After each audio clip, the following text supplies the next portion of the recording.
High বন্ধুরা, তো আজকে আমি যে ভিডিওটি তোমাদেরকে দেব 1 মিনিট রাস্তা পার হয়ে নিই।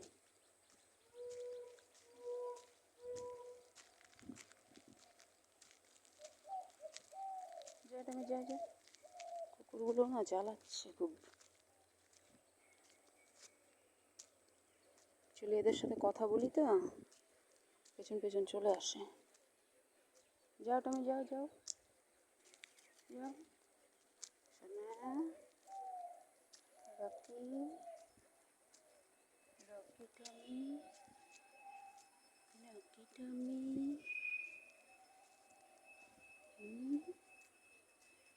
যাও যাও যাও। কি জ্বালাতন দেখুন। এখন ভিডিও করব কিভাবে? ভিডিও করব না এদেরকে সামলাবো, কখন এসে কামড়ে দেবে ঠিক নেই, কোনো ভরসা আছে?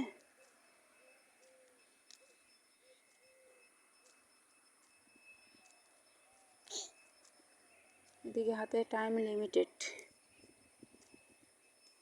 কথা বলার আগেই টাইম শেষ হয়ে যায়। আর এদিকে মানুষজনের ডিস্টার্ব, এদিকে কুকুরের ডিস্টার্ব, কীভাবে কাজ করবো কে জানে। যাই হোক, আমি চেষ্টা করি খুব শর্টে বলার, হাতে একদম সময় নেই। যে আরেকটা কুকুর আসছে।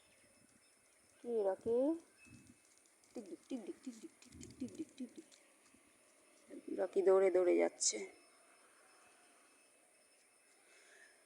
তো যাই হোক, আমি যেটা বলতে চাচ্ছিলাম যে ক্যারেক্টারলেস ছেলে তোমরা কীভাবে চিনবে, ক্যারেক্টারলেস জারজ ছেলে, এটাই আজকে আমার টপিক।